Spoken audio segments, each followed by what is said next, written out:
Hello and welcome to Stalkers Identified, where we turn victims into victors. Today we're going to be taking a look at the criminal stalking laws in the state of California. So, let's get right to it.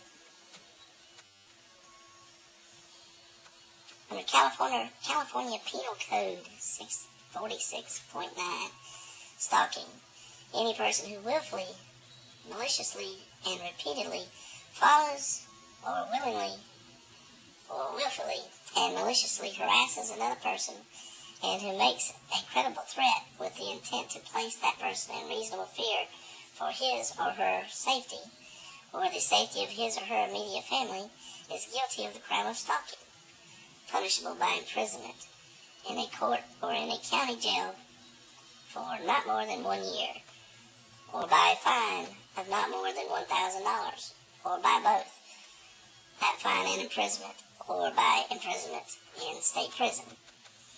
Any person who violates subdivision A, when there is a temporary restraining order, injunction, or any other court order in effect prohibiting the behavior described in the subdivision against the same party shall be punished by imprisonment in the state prison for 2, 3, or 4 years.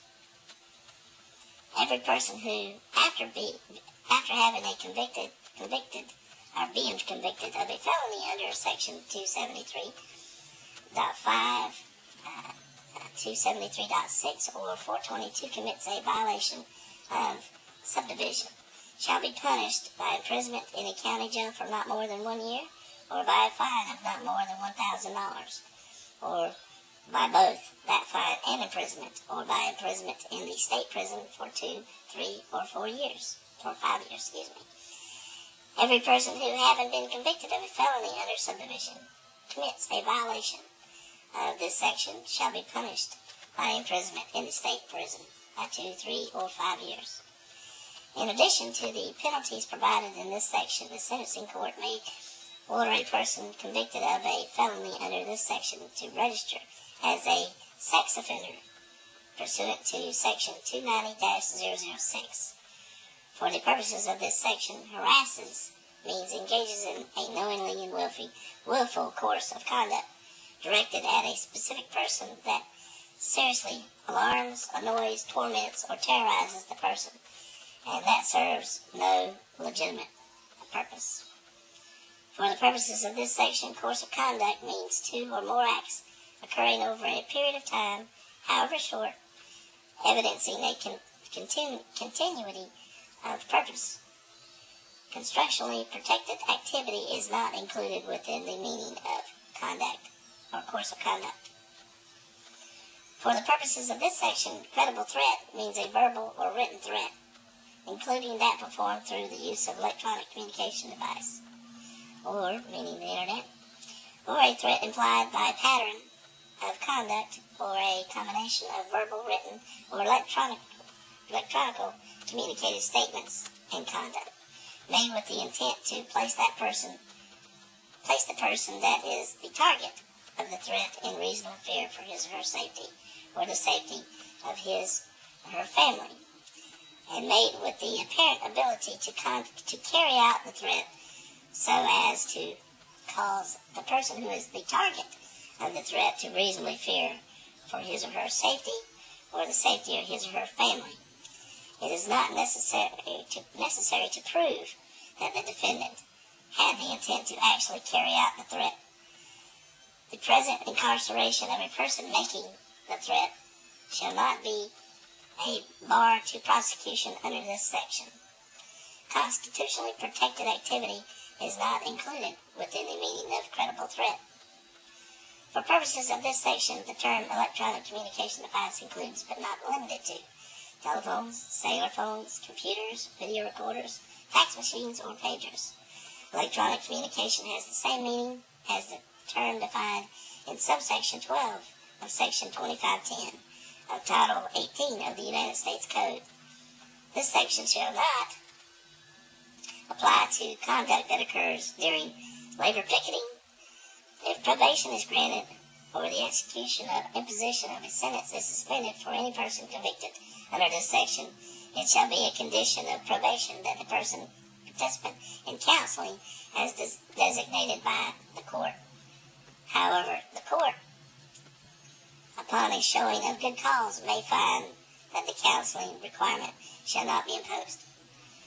The sentencing court also shall consider issuing an order restraining the defendant from any contact with the victim.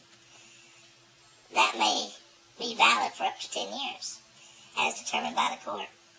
It is the intent of the legislature that the length of the restraining order be based on the seriousness of the facts before the court, the probability of future violations, and the safety of the victim and his or her immediate family. The protective order may be issued by the court whether the defendant is sentenced to state prison, county jail, or imposition of sentence to be suspended and the defendant is placed on probation. For the purposes of this section, immediate family means spouse, parent, child, any person related, consanguinely, or affinity with the second degree, or any other person who regularly resides in the household, or who within the prior 6 months regularly resided in the household. The court shall consider whether the defendant would benefit from treatment pursuant to Section 2684. If it is determined to be appropriate, the court shall recommend that the Department of Corrections and Rehabilitation make a certification as provided in Section 2684. Upon the certification, the defendant shall be evaluated and transferred to the appropriate hospital for treatment pursuant to 2684. So, once again, as you can see here, that stalking in the state of California is criminal. Hope this has been helpful to you. We also were victims of stalking.